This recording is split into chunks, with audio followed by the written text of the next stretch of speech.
बात याद रखना, जगह जाकर प्रार्थना कर ली, निवेदन कर लिया, तो भी तुम्हारा अगर कोई काम ना बने तब एक काम जरूर करना, एक बेलपत्र, एक शमी पत्र, कनेर का फूल देवाधिदेव महादेव को प्रत्येक प्रदोष के शिव जी को जल चढ़ाकर समर्पित करना प्रारंभ कर दो। 2 या 3 प्रदोष निकलेगी, मेरा देवाधिदेव महादेव तुम्हारी झोली खुशियों से भर। कितनी दुर्गा? एक दुर्गा, मात्र एक दुर्गा।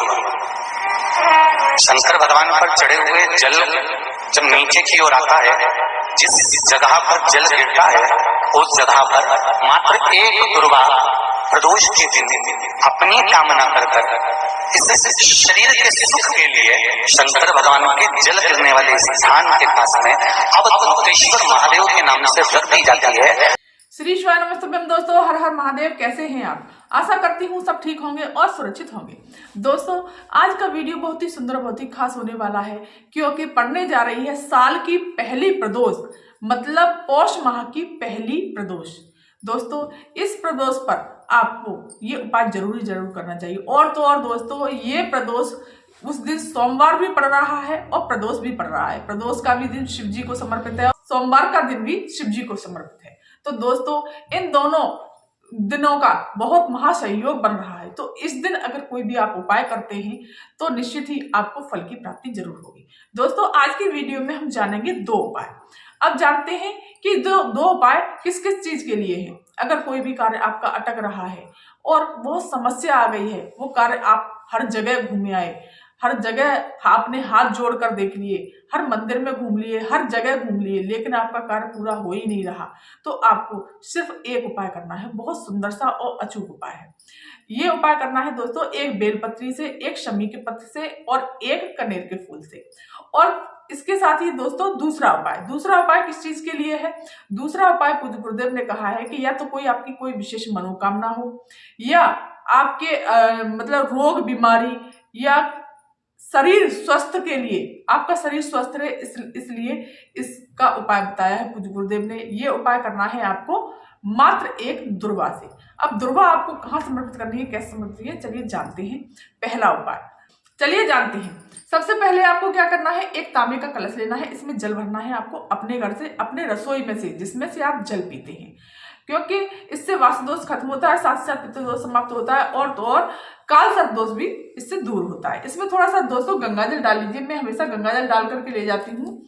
आपको गंगाजल पहले डालना है, फिर जल भरना है, क्योंकि ऐसे करने से जल पूरा गंगाजल बन जाता है। और इसमें थोड़ा सा मीठा डाल लेना है इस प्रकार से।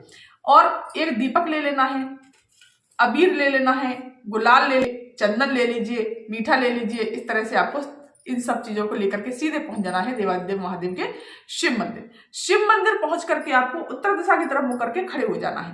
पूज्य गुरुदेव हमेशा कहते हैं उत्तर दिशा की तरफ मुंह करके खड़े होने से अगर हम कोई भी उपाय करते हैं, भगवान शिव को जल भी समर्पित करते हैं, तो हमारे महादेव बहुत जल्दी सुनते हैं, हमारी कामना को जल्दी पूरा करते हैं।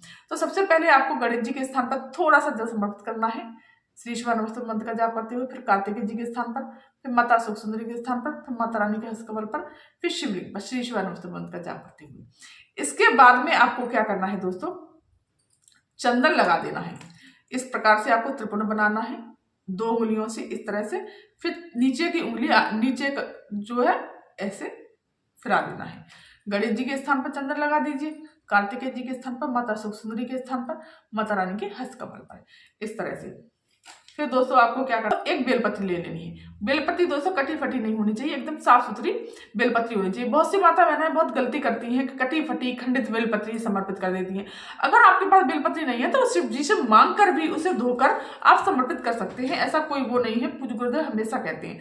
और इस पर थोड़ा सा चंदन लगा दीजिए। चंदन नहीं है आपके पास, चावल लगा करके समर्पित कर दीजिए, लेकिन हमें खाली बेलपत्री कभी समर्पित नहीं करनी चाहिए। इस तरह से बीच में इस तरह से पकड़ करके श्री शिवाय नमस्ते मंत्र का जाप करते हुए, अपनी कामना को कहते हुए बेलपत्री समर्पित कर देनी है। और एक शमी पत्र दोस्तों, इस प्रकार से एक शमी पत्र लेना है आपको, इस तरह से देखिए दोस्तों। और ये शमी पत्र भी अपनी कामना को कहते हुए इस तरह से आपको समर्पित कर देना है। अब लेंगे पुष्प। कनेर का पुष्प लेना है दोस्तों। मेरे पास ये आर्टिफिशियल पुष्प है क्योंकि मैं बता रही हूँ आपको उपाय, इसलिए आपको लेना है पीला कनेर। ध्यान रखना दोस्तों, पीला कनेर लेना है और उसको भी आपको इसी प्रकार से समर्पित कर देना है, अपनी कामना को कहते हुए श्री शिवाय नमः मंत्र का जाप करते हुए। और मीठा समर्पित कर देंगे, चावल समर्पित कर देंगे, इस तरह से अबीर समर्पित कर देंगे, गुलाल समर्पित कर देंगे, इस तरह से। और एक दीप, फिर आपको दोस्तों एक दीप प्रज्वलित कर लेना है। इस प्रकार से दीप प्रज्वलित करने के पश्चात दोस्तों आपको क्या करना है, ये जो जल है आप जल लेकर के गए हैं, श्री शिवाय नमस्तुभ्यं मंत्र का जाप करते जाएंगे और धीरे धीरे धीरे धीरे आपको जल समर्पित कर देना है और अपनी कामना करनी है। बाबा मेरा ये कार्य अटक रहा है, या मेरी ये विशेष मनोकामना है, या कोई भी आपकी मनोकामना है, इस तरह से बोल देनी है। इस तरह से आपको धीरे धीरे श्री शिवाय नमस्तुभ्यं मंत्र का जाप करते हुए सारा जल समर्पित कर देना है। और जो जल यहाँ से बह करके जा रहा है, यहाँ पे हाथ लगा करके आपको ये जल अपने नैनों से लगा लेना है, अपने कंठ से लगा लेना है, अपने मस्तक से लगा लेना है। इससे हमारा भाग्य तो उज्जवल होता ही होता है और भोलेनाथ हमारी मनोकामना शीघ्र पूरी करते हैं। वहीं पर थोड़ी देर बैठना है, भोलेनाथ से प्रार्थना करनी है और अपनी झोली फैला करके बाबा मैं हर जगह घूम आया, हर जगह मैंने सर पटक के देख लिया, लेकिन मेरी कामना पूरी नहीं हो रही, बाबा मेरी कामना को पूरा करिए। पूज्य गुरुदेव ये कहते हैं कि मात्र 1, 2 या तीसरा प्रदोष करने की जरूरत ही नहीं पड़ेगी, नहीं तो 3 प्रदोष कर लीजिए, आपका कार्य जरूर सिद्ध होगा। अपनी मनोकामना जो भी कैसी भी मनोकामना होगी वो भी पूरी होगी। और आपको दीप दिखा देना है, आरती कर देनी है। आरती करने के पश्चात भोलेनाथ को प्रणाम करने के पश्चात और इस तरह से आपको सीधे अपने घर चले आना है। दोस्तों ये था पहला उपाय। चलिए जानते हैं दोस्तों अब दूसरा उपाय। दूसरा है आपकी मनोकामना के लिए, और अगर आप कोई बीमारी है या रोग है, आप स्वस्थ रहना चाहते हैं, भोलेनाथ से प्रार्थना करते हैं, तो आपको ये उपाय जरूर करना चाहिए। आपको इसमें क्या करना है, एक दुर्वा लेनी है। इस दुर्वा को दोस्तों कहाँ पर समर्पित करना है ये जानेंगे। तो आपको एक जल भरना है अपने घर से, अपनी रसोई से, और इसके साथ एक दीपक ले जाना है, चंदन ले जाइए, चीनी मीठा ले जाइए, चावल ले जाइए, जो भी है आप पूजा की सामग्री ले जाइए। ये भी दोस्तों प्रदोष काल के समय पर ये उपाय करना है। ये उपाय भी आपको प्रदोष काल के समय पर ही करना है। सीधे पहुंच जाइए देवादेव महादेव के शिव मंदिर, और शिव मंदिर पहुंच करके श्री शिवाय नमस्तुभ्यं मंत्र का जाप करते हुए इस तरह से आपको जल समर्पित कर देना है। गणेश जी के स्थान पर करना है, कार्तिकेय जी के स्थान, माता सुंदरी के स्थान पर, माता रानी के हस्तकमल पर, और इस तरह से फिर आपको चंदन लगा देना है दोस्तों। इस तरह से आपको चंदन लगा देना है, त्रिपुट बना देना है। यहाँ चंदन लगाना है गणेश जी के स्थान पर, कार्तिकेय जी के स्थान, माता सुंदरी के स्थान पर, माता रानी के हस्तकमल पर। चंदन लगाने के पश्चात आपको थोड़ा मीठा मीठा समर्पित कर देना है, चावल समर्पित कर देना है। इस प्रकार से मूंग के दाने लेकर के गए हैं दोस्तों, तो मूंग के दाने भी आप समर्पित कर सकते हैं। प्रदोष के दिन मूंग के दाने जरूर समर्पित करने चाहिए। फिर आपको क्या करना है, जो दुर्वा लेकर के गए हैं, तो इस दुर्वा को आपको कहाँ समर्पित करना है ये जानते हैं। जहां से जल नीचे बहता है दोस्तों, ये जल जो यहाँ से नीचे बहता है, आपको ये दुर्वा यहीं पर समर्पित करनी है। इस तरह से डंडी का मुख इधर और दुर्वा इधर, इस तरह से अवधूतेश्वर महादेव का नाम लेकर के। कौन से महादेव का नाम लेना है दोस्तों, अवधूतेश्वर महादेव का नाम स्मरण करके, नाम लेकर के श्री शिवाय नमस्तुभ्यं मंत्र का जाप करते हुए यहाँ पर आपको दुर्वा समर्पित करनी है। अपनी कामना को कहना है और कहना है कि बाबा मेरा शरीर और मेरा स्वास्थ्य हमेशा ठीक रहे, मैं हमेशा रोग मुक्त रहूं। इस तरह से आपको प्रार्थना करने के पश्चात आपको श्री शिवाय नमस्तुभ्यं मंत्र का जाप करते हुए इस तरह से अवधूतेश्वर महादेव का नाम लेकर के जल समर्पित करके जाना है और अपनी कामना को बोल देना है। दोस्तों ये उपाय बहुत अच्छा और अचूक उपाय है, आप इन उपायों को जरूर ही जरूर करिएगा।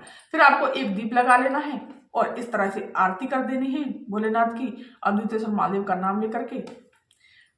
फिर प्रणाम करने के पश्चात आपको यहाँ भी प्रणाम करना है दोस्तों। इस तरह से प्रणाम करने के पश्चात सीधे आपको घर चले आना है।